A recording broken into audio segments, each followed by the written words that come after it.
الحمد لله نحمده ونستعينه ونستغفره ونؤمن به ونتوكل عليه ونعوذ بالله من شرور أنفسنا ومن سيئات أعمالنا من يهده الله فلا مضل له ومن يضلله فلا هادي له ونشهد أن لا إله إلا الله وحده لا شريك له ونشهد أن سيدنا ومولانا محمدا عبده ورسوله قال الله تبارك وتعالى في القرآن المجيد والفرقان الحميد إنا نحن نزلنا الذكر وإنا له لحافظون وقال الله تبارك وتعالى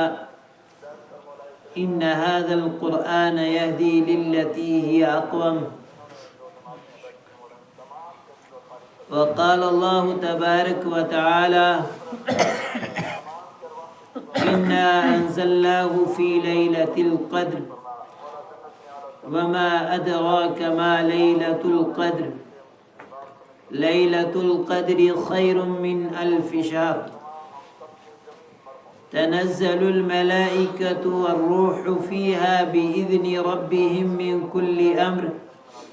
سلام هي حتى مطلع الفجر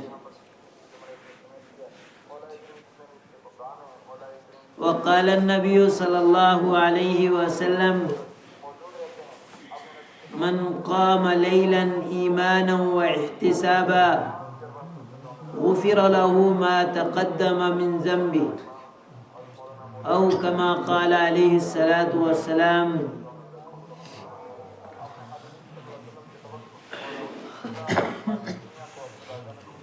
اللهم صل على سيدنا محمد وعلى آل سيدنا محمد وأصحاب سيدنا محمد وبارك وسلم عليهم اللهم صل على سيدنا محمد وعلى آل سيدنا محمد وأصحاب سيدنا محمد وبارك وسلم عليهم قابل صد احترام حضرات علماء کرام، دینی بھائیوں، بزرگوں اور عزیز ساتھیوں، اللہ پاک کا لاکھ لاکھ شکر، اس کا احسان ہے کہ اس پاک ذات نے ہمیں اللہ کے نبی جناب محمد الرسول اللہ صلی اللہ علیہ وسلم کی امت میں پیدا کیا۔ مزید اللہ پاک نے ہم سب پر یہ احسان فرمایا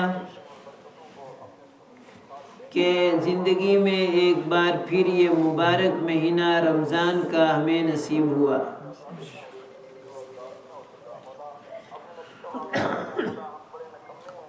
میرے ایمان والے بھائیوں، چند ایک باتیں آپ حضرات کی خدمت میں اس رات کی نسبت سے عرض کروں گا، باقی کوئی لمبی چوڑی تقریر اور بیان مقصود نہیں ہے۔ اصل وقت بہت جا چکا ہے، آپ حضرات کے چہرے بھی کچھ غنودگی کے آثار دکھا رہے ہیں اور بذات خود میں اپنی طبیعت سے بھی کچھ متاثر ہوئے جا رہا ہوں۔ انشاءاللہ زندگی رہی تو پھر کبھی ضرور دن میں آپ سے ملاقات کریں گے اور سیر حاصل ملاقات کریں گے۔ ایک تو حافظ صاحب نے شاید مجھے لگتا ہے شک کی صورت میں مجھ سے پوچھا کہ آپ آ سکتے ہیں یا نہیں۔ دراصل گزشتہ اس ہفتے سے، یعنی جب سے طاق راتیں شروع ہوئی ہیں، بحمدللہ مجھے لگتا ہے ایک آدھ رات کو چھوڑ کے باقی تمام راتوں میں 1 2 3 مجلسیں اٹینڈ کرنی پڑتی ہیں، تو آج بھی 2 مجلسوں کو چھوڑ کر حافظ صاحب کی بات پر لبیک کہہ کر اپنی سعادت سمیٹے ہوئے آپ حضرات کی خدمت میں حاضر ہوا ہوں۔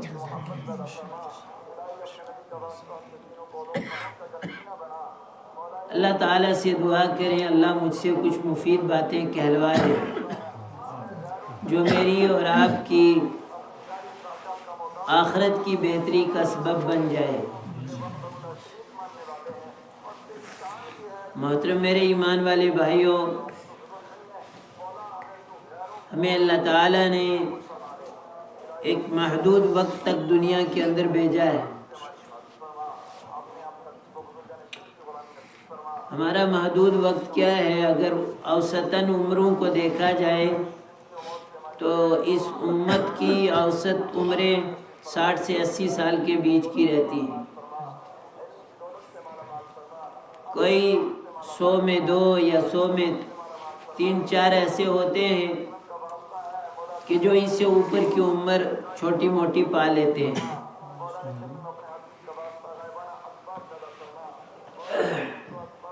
لیکن میکسیمم جو عمریں اس امت کو ملی ہیں وہ یہی 60 سے 80 سال کے بیچ کی ہیں جو بڑی عمریں پاتے ہیں۔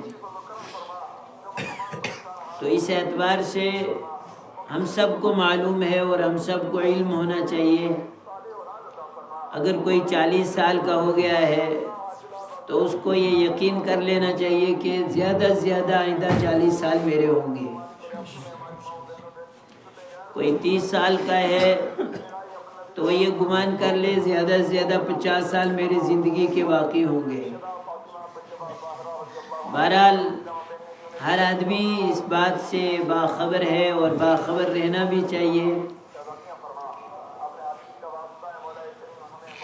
لیکن ہم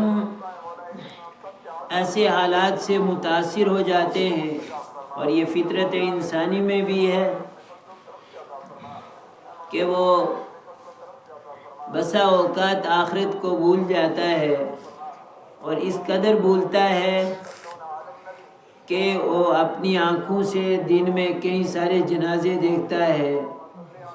اپنے ہاتھوں سے کئی سارے جنازوں کو دفناتا ہے،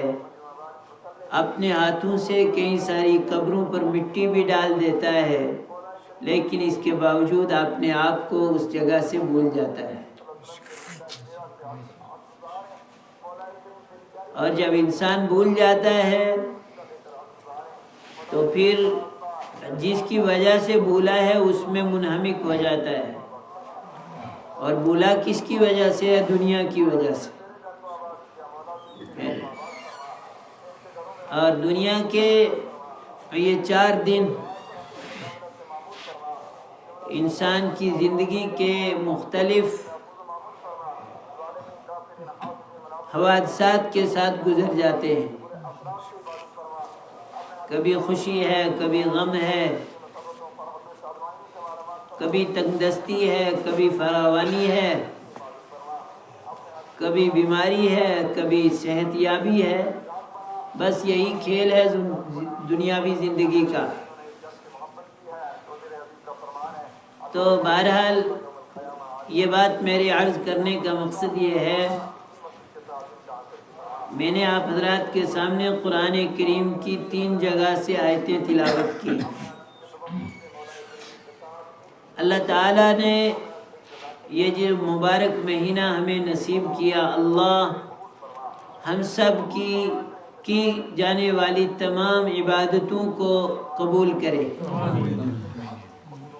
اور اللہ کرے کہ ہم سب کے روزے قبول ہو جائیں، اور اللہ کی بارگاہ میں دعا کرے کہ ہمارا قیام بھی اللہ کے ہاں قبول ہو جائے۔ کتنے خوش نصیب ہیں آپ میں ہم میں سے وہ لوگ کہ جن کو اللہ تعالیٰ نے یکم رمضان سے لے کے آخری رمضان تک ایک بھی تراویح قضا کرنے کا موقع ہی نہیں دیا۔ یہ سب کس سے ہوتا ہے؟ اللہ کی توفیق سے ہوتا ہے۔ اللہ نے توفیق دی، ہم اللہ کے گھر میں آ گئے، اللہ نے توفیق دی، ہم نے اللہ کا کلام سنا، اور یہ اللہ کی بہت بڑی نعمت ہے، اس پر اللہ کا شکر ادا کرنا چاہیے، کرنا چاہیے نہیں کرنا چاہیے؟ اور جب ہم اللہ کی کسی نعمت پر شکر ادا کریں گے تو یقین اللہ کی ذات سے اللہ اس نعمت میں اضافہ کر کے دیں گے۔ یہ تو اللہ کا وعدہ ہے نا، لَإِن شَكَرْتُمْ لَأَزِيدَنَّكُمْ وَإِن كَفَرْتُمْ إِنَّ عَذَابِي لَشَدِيدٌ۔ تو آپ تفسیریں اٹھا کے دیکھیں گے، وہاں ان عذابی لشدید سے مراد کوئی سر میں کوڑے مارنا نہیں ہے، وہاں عذابی ان عذابی لشدید سے مراد کسی کی گردن مروڑ دینا نہیں ہے، بلکہ اللہ اپنی نعمتوں کو چھین لے، واپس لے لے، یہ سب سے بڑا عذاب ہے۔ ایک آدمی کو اللہ تعالیٰ نے مالدار بنایا اپنے فضل سے، اور یہ اللہ کی بہت بڑی نعمت ہے، عافیت کی، اللہ دنیا خیریت والی عطا کرے تو یہ اللہ کی نعمت ہے، لیکن اس نے غنیمت نہیں سمجھا اور متکبر بن گیا اور قارون بن کے اس دولت کے اوپر بیٹھ گیا، تو اللہ نے نعمت کو چھین لیا، دولت کو چھین لیا۔ کیا وہ پہلے کی طرح کی زندگی گزار سکتا ہے؟ نہیں گزار سکتا۔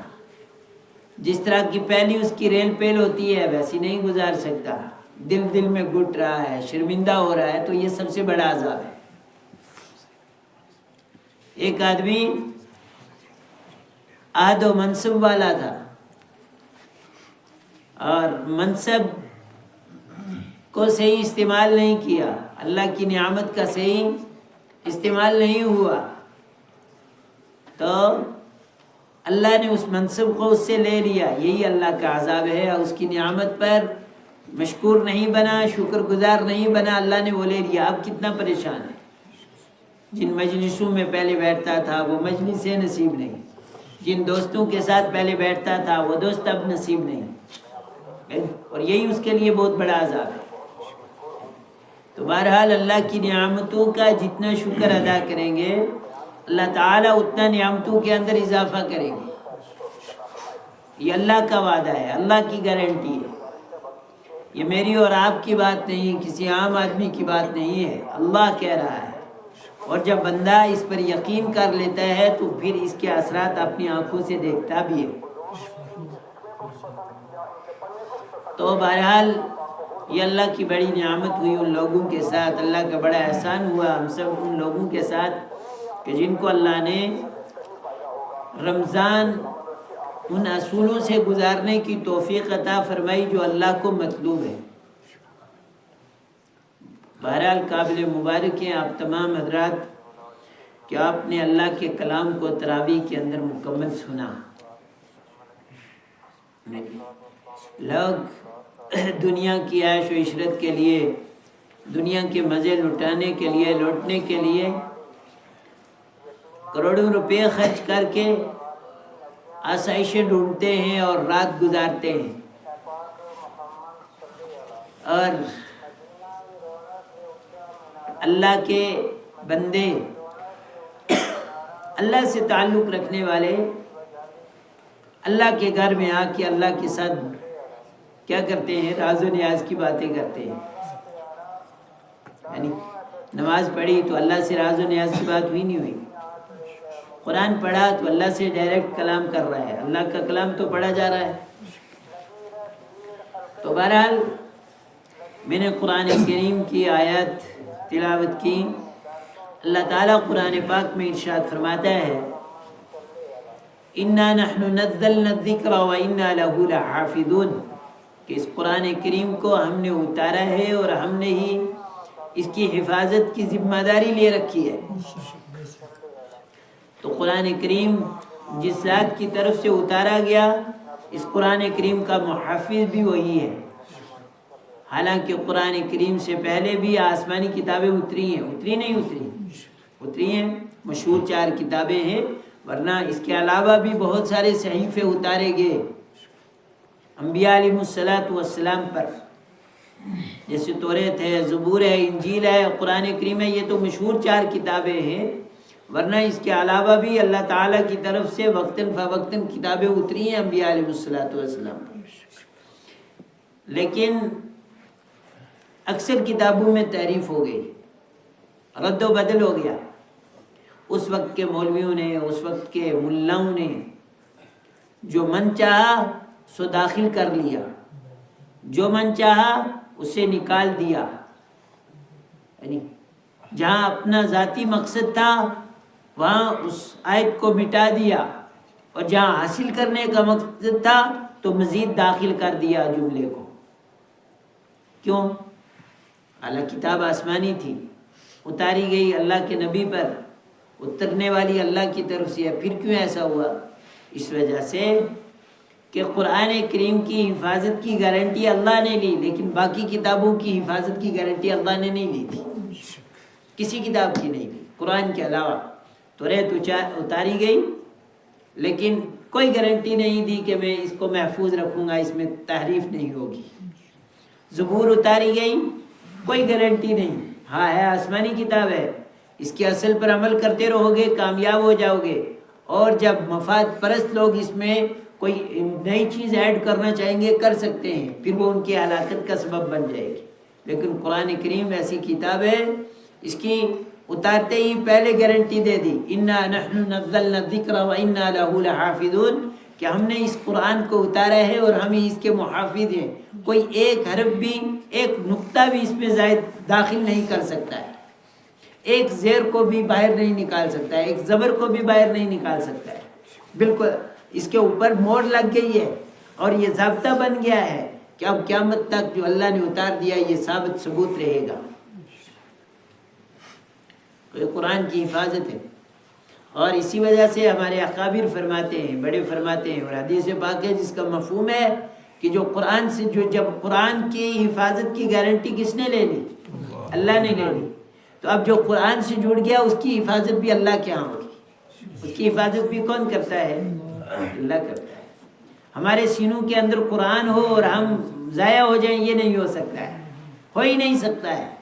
اس وجہ سے کہ یہ سینے اب عام سینے نہیں رہے، یہ باقی سینوں سے الگ سینہ بن گیا ہے۔ اس سینے کے اندر اللہ کا کلام ہے، اور یہ گارنٹی اللہ نے لے رکھی ہے کہ اس کی حفاظت میں کروں گا، اور جب اس کی حفاظت ہونی ہے تو یقینی طور پر پہلے اس سینے کی حفاظت ہوگی، یعنی اور یہ نعمت صرف اللہ نے مجھے آپ کو یعنی اس امت کو عطا کی ہے، پہلی امتوں کو یہ نعمت نہیں ملی۔ تو اس قرآن کے ساتھ ہمیں اتنی الفت رکھنی ہے۔ تو بہرحال کہنے کا مقصد یہ ہے کہ یہ رمضان کا مہینہ، اس کو قرآن کے ساتھ خاص نسبت ہے، قرآن کریم کے ساتھ اس مہینے کو خاص نسبت ہے، اسی وجہ سے رمضان آتا ہے حفاظ ایک دم تیار ہو جاتے ہیں، اور جن کو اللہ تعالیٰ نے شعور دیا ہوتا ہے، جن لوگوں کو جو خوش قسمتی جن کے مقدر میں ہوتی ہے، وہ بھی اپنے آپ کو ایک دم پابند کر لیتے ہیں، اپنے تمام کام کاج کو مؤخر کر دیتے ہیں، اور کوشش کرتے ہیں کہ میرا رمضان چاہے کہ کتنا ضروری کام بھی ہو، لوگ بہت دور دور سے اپنے گھر کو لوٹ آتے ہیں، میں اس نیت ارادے سے کہ میں قرآن سنوں گا، اور قرآن تراویح میں سنا جائے گا۔ پھر اتنی پابندی کرتے ہیں، نہ اپنی بھوک کی پرواہ کرتے ہیں، نہ اپنی پیاس کی پرواہ کرتے ہیں، نہ اپنی بیماری کی پرواہ کرتے ہیں، بلکہ قرآن سننا ہے تو سننا ہے۔ ایسے لوگ بھی ہیں جن کی وجہ سے اللہ نے اس دنیا کو ابھی قائم کر رکھا ہے، باقی رکھا ہے۔ تو اللہ تعالیٰ کے یہ بندے، انہی کے بارے میں اللہ تعالیٰ ارشاد فرماتے ہیں، لا خوف علیہم ولا هم یحزنون، کہ جب ایسے بندے ہیں تو نہ ان کو کوئی خوف ہے اور نہ کوئی غم ہے، دنیا کا کوئی خوف نہیں، کیا ہو رہا ہے ہوتا رہے۔ ہم جب قرآن کے ساتھ جڑ گئے ہیں، یقین کر لیا ہے، تو دنیا تباہ ہو سکتی ہے، برباد ہو سکتی ہے، میں تباہ اور برباد نہیں ہو سکتا، اس وجہ سے کہ میرا تعلق قرآن کے ساتھ ہے، اور میں نے قرآن کو اپنے سینے میں لے لیا ہے، یا قرآن والے کو اپنے سینے کے ساتھ لگایا ہے، یہ مجھے یقین ہے ساری دنیا تباہ ہو سکتی ہے، میں تباہ نہیں ہو سکتا۔ کیوں؟ اس وجہ سے کہ اس کی گارنٹی، اس کی حفاظت کی ذمہ داری اللہ نے لے رکھی ہے، اور اللہ سے بڑا ذمہ دار کوئی نہیں ہو سکتا ہے۔ تو بہرحال قرآن کریم کو خاص نسبت ہے اس مہینے کے ساتھ، اور وہ نسبت میں نے اور آپ نے قائم نہیں کی، لوگوں نے، آدمیوں نے قائم نہیں کی، بلکہ وہ نسبت خود اللہ فرما رہے، انا انزلناہ فی لیلۃ القدر وما ادراک ما لیلۃ القدر لیلۃ القدر خیر من الف شہر، کہ ہم نے اس قرآن کریم کو اس مبارک رات کے اندر اتارا ہے، اور اللہ کے محبوب صلی اللہ علیہ وسلم آپ جانتے ہو لیلۃ القدر کیا ہے؟ اور یہ عام راتوں میں سے ایک رات تھی لیلۃ القدر، لیکن قرآن کے ساتھ اس کی نسبت جڑ گئی تو باقی ساری راتوں سے الگ ہو گئی، باقی سب راتوں سے الگ ہو گئی، اور کتنی الگ ہوئی اللہ خود فرما رہے، خیر من الف شہر، یہ تو 1000 مہینوں سے بڑی ہوئی ہے اس کی فضیلت۔ یہ رات کوئی ایک رات پالے زندگی کے اندر تو اس کے تو زندگی نرالی ہو جاتی ہے، اس کے تو مزے ہو گئے، اس کو تو عبادت کا موقع ہی مل گیا۔ جو 1000 مہینے ہے اس کی مقدار عام اعتبار سے کتنے سال بنتی ہے؟ 88 سال بنتی ہے۔ کتنے سال بنتی ہے؟ 88 سال بنتی ہے۔ اور جب 88 سال، تو میں نے آپ کو بتایا کہ میکسیمم اس امت کی کتنی عمر ہے؟ 60 سے 80 کے بیچ، تو 80 مان کے چلو،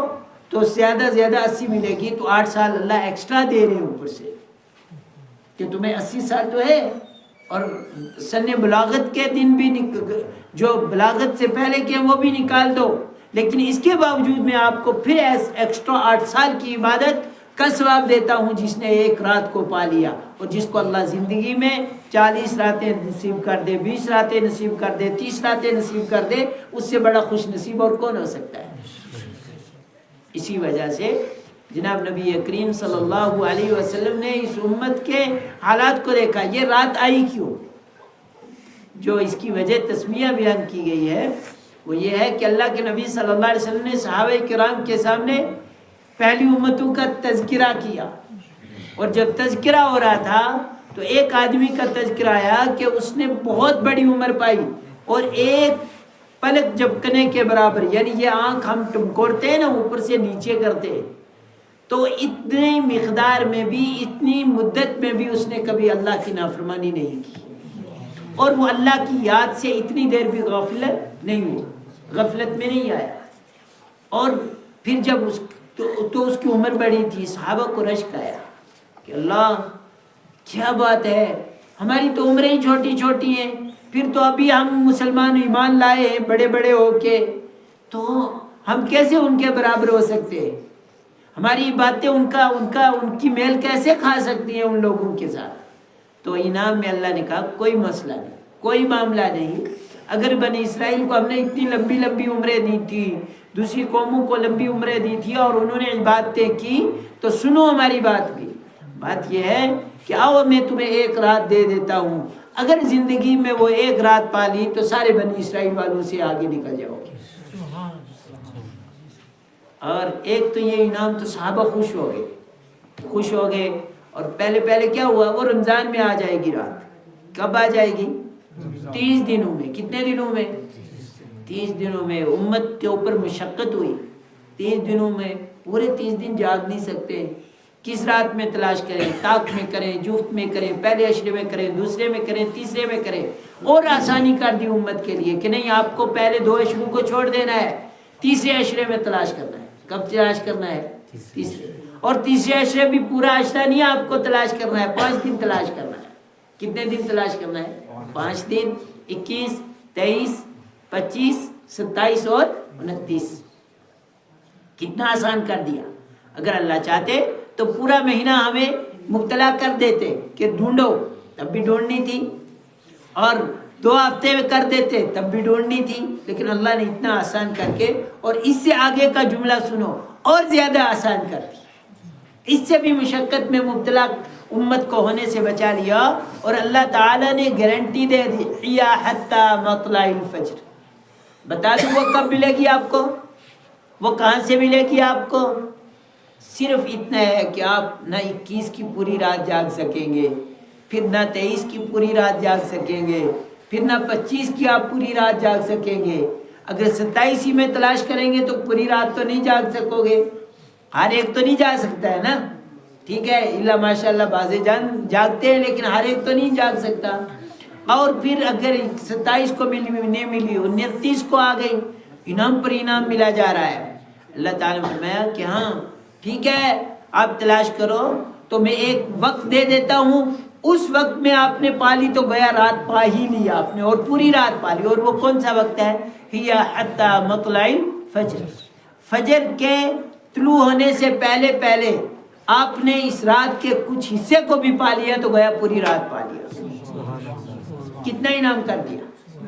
کتنا انعام کیا اللہ نے، کس قدر فضل ہوا اس امت کے اوپر کہ اللہ نے بتا دیا کہ میں اتنا انعام کر رہا ہوں۔ تم کیوں فکر مند ہوگے کہ بنی اسرائیل کے ساتھ یہ ہو گیا اور تمہیں تنہا چھوڑ؟ نہیں، میرے محبوب کی امت ہو تو آؤ میں تمہاری رہنمائی کر دوں، نہ تمہیں مشقت میں مبتلا ہونا پڑے گا، نہ تمہیں پریشانیوں کا سامنا کرنا پڑے گا، بلکہ تھوڑی سی مشقت برداشت کرنی ہے اور 88 سال کی عبادت کا ثواب پالو گے۔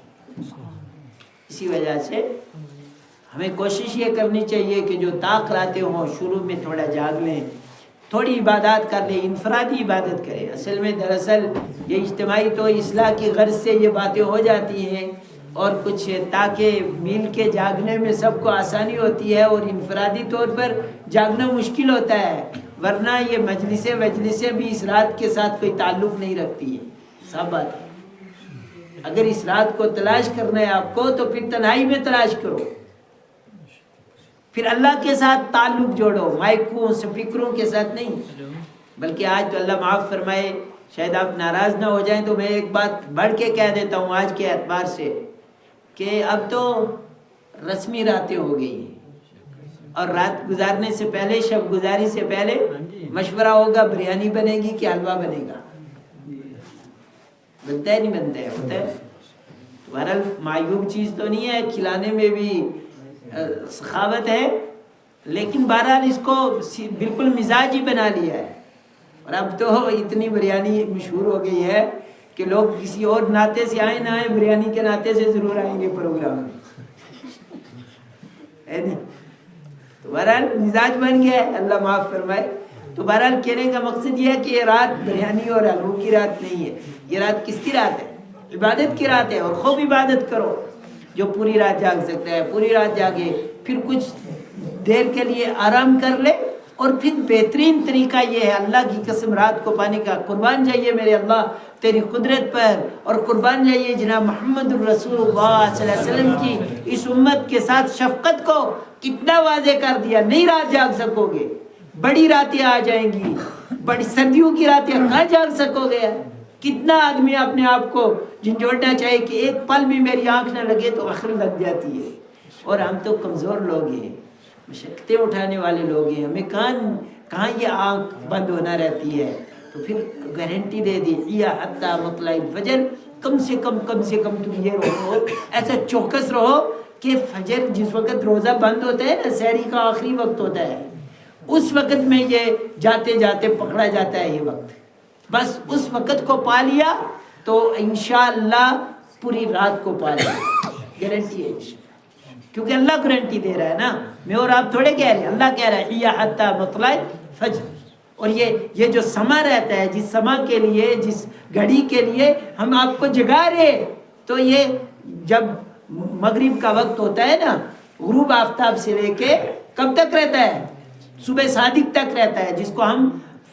طلوع فجر کہتے ہیں، یعنی فجر کا وقت شروع ہو جائے، رات کی گھڑی ختم ہو جائے تو اس وقت تک یہ رہتا ہے، تو ہم اس کو پا سکتے ہیں نہیں پا سکتے۔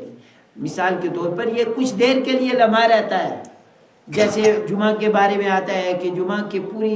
دن میں ایک گھڑی ایسی ہوتی ہے، خوش نصیب ہوتے ہیں جو اس کو پا لیتے ہیں، اور جس نے پا لیا وہ کامیاب ہو گیا۔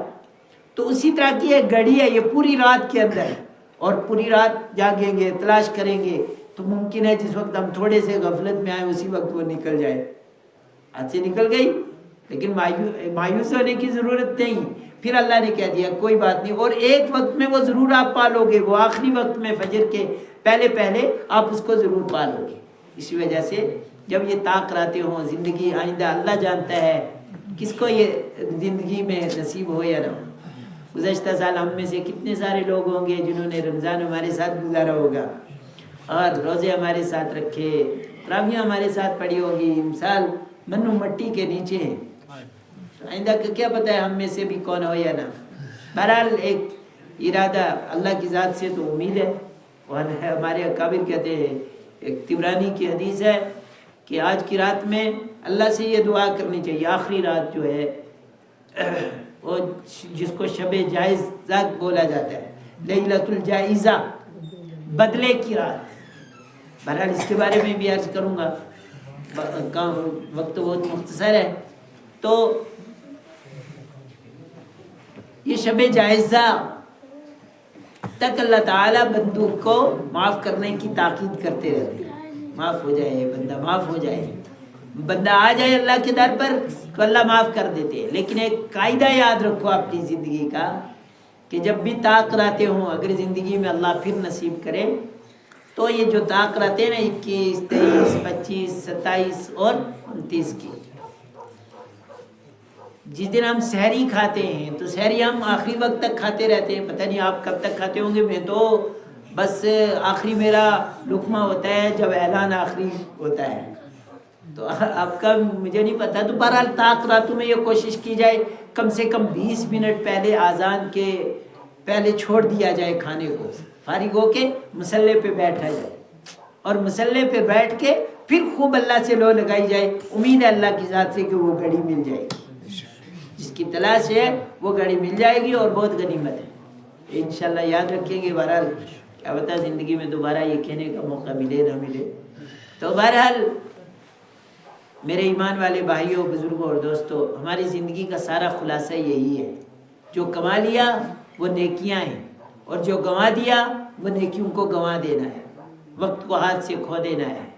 اور اللہ تعالیٰ سے ہمیشہ یہ دعا کرنی چاہیے، اللہ تو ایمان کی سلامتی کے ساتھ اور ایمان کی استقامت کے ساتھ زندگی نصیب کر، تاکہ اللہ جو تجھے مطلوب ہے، تیرے حبیب صلی اللہ علیہ وسلم کو مطلوب ہے، ہر وقت میں مجھ سے وہ عمل ہو جائے۔ تو بہرحال میں نے قرآن کریم کی یہ تو اس رات کی نسبت سے کچھ باتیں عرض کی ہیں، اور میں نے قرآن کریم کیا اِنَّ هَذَا الْقُرْآنَ يَهْدِي لِلَّتِي هِيَ أَقْوَمُ، یہ قرآن ہے، یہ کیا ہے؟ قرآن ہے۔ اور یہ قرآن کیسا ہے؟ اس نے بہت سارے لوگوں کو گمراہی سے ہٹا کے صراط مستقیم پر لگا دیا۔ جو قومیں تباہ ہو چکی تھی قرآن کے ساتھ جڑی، اللہ نے ان کو آسمانوں پر، عرشوں پر اٹھا لیا، سر بلند کر دیا۔ صحابہ کرام کو دیکھو، صحابہ کرام کی زندگی کو پڑھو اور سنو، صاف نظر آتا ہے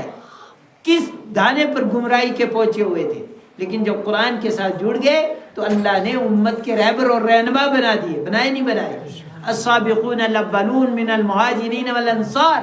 چاہے وہ مہاجر تھے چاہے انصار تھے، اللہ کے قرآن کے ساتھ، اللہ کے نبی کے ساتھ جڑ گئے، اللہ نے قوموں کے امام بنا دیے، سرپرست بنا دیے، سربراہ بنا دیے، بنائے نہیں بنائے۔ اللہ کے نبی کی زبان سے ارشاد ہو گیا، انہی صحابہ کے متعلق کیا ارشاد ہوا؟ اصحابی کالنجوم بأیہم اقتدیتم اہتدیتم، کہ میرے صحابہ ایسے ہیں کہ ستاروں کی مانند ہے، جس کی بھی اتباع کرو گے کامیاب ہو جاؤ گے، جس کے پیچھے چلو گے کامیاب ہو جائے گے۔ ابو بکر کے ساتھ چلو تب بھی کامیاب، عمر کے ساتھ چلو تب بھی کامیاب، عثمان کے ساتھ چلو گے کامیاب ہو جاؤ گے، علی کے ساتھ چلو گے کامیاب ہو جاؤ گے، صہیب کے ساتھ چلو گے، سلمان فارسی کے ساتھ چلو گے، بلال کے پیچھے چلو گے کامیاب ہو جاؤ گے۔ کسی ایک کے ساتھ کیوں ملا یہ مقام؟ کس چیز نے یہ مقام دیا؟ اللہ کے کلام نے یہ مقام دیا۔ تو آج بھی جس نے اللہ کے کلام کو اپنے سینے سے لگا لیا اور اپنا رہبر اللہ کے کلام کو، قرآن کریم کو بنا لیا، اللہ کی قسم وہ آج بھی قوموں کا سرپرست اور سردار بن کے رہتا ہے۔ کیوں بنتا ہے؟ یہ میرا اور آپ کا، یہ اس سرپرست بننے والے کا کمال نہیں ہے، یہ کمال اللہ کے کلام کا ہے، اللہ کی کتاب کا ہے، کہ اس کی تاثیر ہی اللہ نے رکھی ہے اس کے اندر، کہ جب بھی اس کو چھوا جائے گا، جب بھی اس کو لیا جائے گا، جب بھی اس کی اہمیت کو دلوں کے اندر بٹھایا جائے گا، اللہ ان دلوں کو باقی دلوں سے بالکل ممتاز کر دیں گے، اللہ اس روح کو، اللہ اس جسم کو باقی جسموں سے بالکل ممتاز کر دیں گے، اس کو سرپرست اور بڑے سے بڑا بنا دیں گے۔ آپ نے نہیں دیکھا ایک حافظ صاحب مسلح پہ کھڑے ہو جاتے ہیں، پیچھے وقت کا ڈی سی ہے، وقت کا ایس پی ہے، وقت کا بڑے سے بڑا کھڑپینچ ہے، سپنچ ہے، جو اپنے آپ کو سب کچھ کہتا ہے، لیکن ایک حافظ صاحب ایک غریب بیچارے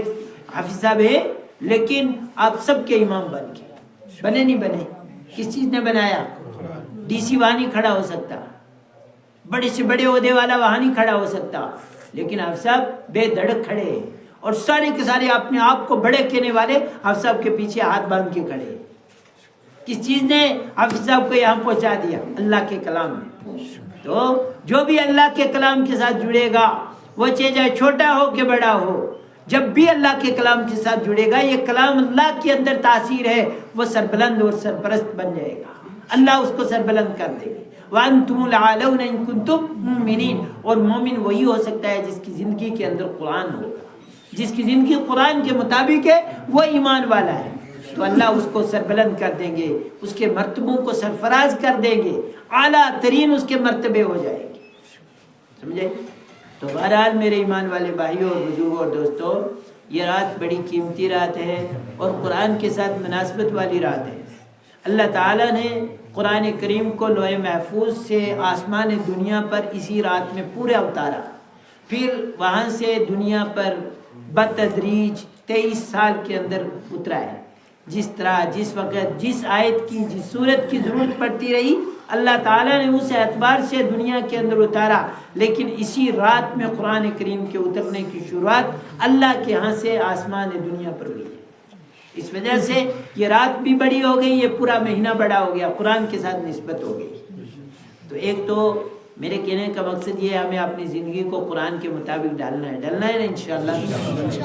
ہم یہ عزم کریں آج کی رات کہ اس رات سے ہم یہ سبق سیکھیں گے، میری زندگی میرے اللہ کے کلام کے مطابق ہو، اور اللہ کا کلام کہتا ہے بات کرنی ہے تو سچی کرنی ہے، جھوٹ نہیں بولنا ہے،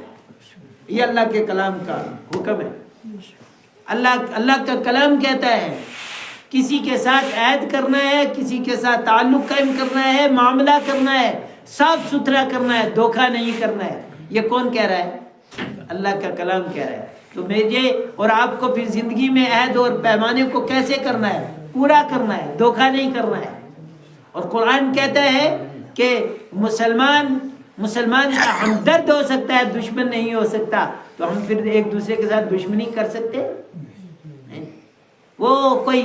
یثرب سے آ رہا ہے، کوئی فارس سے آ رہا ہے، لیکن ایمان کی نسبت سے، قرآن کی نسبت سے اللہ نے ان کو کہہ دیا، اور وہ آپس میں بھائی بھائی بن گئے، بنے نہیں بنے؟ جب مہاجرین مکہ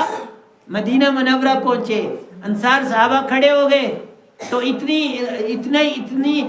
محبت دکھا دی کہ یہاں تک کہہ دیا کہ جس کے نکاح میں 2 بیویاں تھیں، اور ایمان کی محبت نے اس قدر کشش رکھ دی کہ جو مہاجر ہے، کوئی کہیں کا ہے کوئی کہیں کا، ایمان آنے کے بعد ایک ماں باپ کے سب بن گئے۔